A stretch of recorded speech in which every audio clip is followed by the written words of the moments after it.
Despite what he said to the cameras, Cobb was well aware that Saturday's start against the Red Sox most likely would be his last at the Trop in a Rays uniform. With 2 weeks still to play before the end of his final season, before becoming a free agent and heading off for a big payday elsewhere, Cobb maintained it was too soon to start thinking of goodbyes.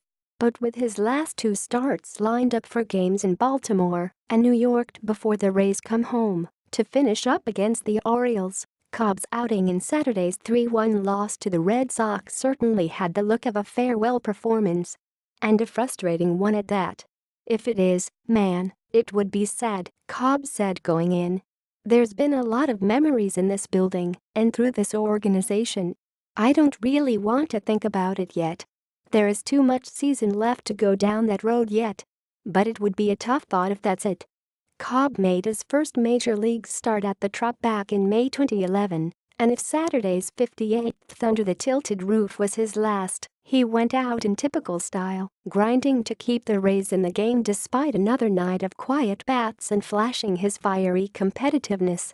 Cobb's night ended in the 6th, as much from the 2 hits he allowed as 2 calls by home plate umpire Jeff Nilsson, which Cobb strode toward the plate to dispute.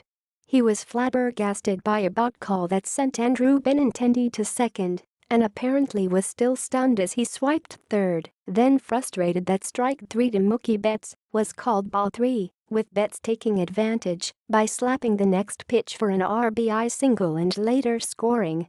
As Cobb, 11-10, 3.63, walked, steamed, off the mound, he wasn't thinking much about all the memories, wasn't tipping his cap to a big ovation. "It was cool, so this is how it ends," he said, sarcasm dripping. "Great." Cobb has known nothing but the Rays way since joining the organization in 2006 as a 4th-round pick from Vero Beach High. Over 12 years he has evolved, despite a series of injuries, into a good leader and a great example. "I think we've come to expect a lot from him, and deservedly so," longtime teammate Evan Longoria said. "In the time he's been healthy and out there, he's pitched like an ace for us. He has that mentality too. He's a bulldog on the mound. I'm sure you've heard that from other people. He's as fierce a competitor on his start day as anybody I've ever been around. It's always nice to play behind guys like that." Cobb, 29, has tried not to live with regrets, but it's only natural to wonder what his record, 47-35, 3.49 in 114 starts, would look like otherwise. If he hadn't missed the last 7 weeks of his 2011 rookie season due to surgery to remove a blood clot in part of his top right rib. 2 months in 2013 after being hit in the head by a line drive and sustaining a concussion. And, most dramatically, all of 2015 and most of 2016 because of Tommy John elbow surgery.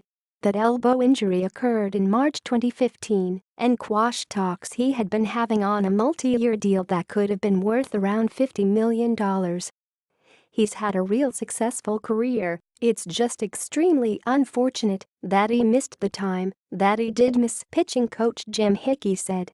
And it's extremely impressive how he came back from each one of those injuries, all 3 of which could have been career enders.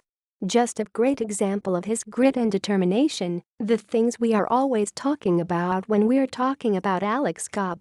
Not to mention the fact that he has those things and he actually performs.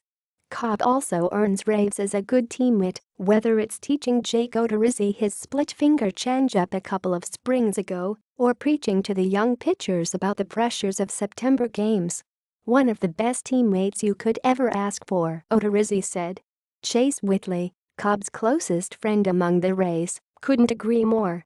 The two talk, laugh, and tease over just about anything, including during a late-night Waffle House dinner Wednesday when they got back from New York. The chatter has included Cobb's future, and Whitley said he handled Saturday's likely farewell with the same grace and professionalism he does everything else. "We've been joking about that stuff pretty much the whole season," Whitley said, that at any point it could be his last start. Only now, the end really is in sight.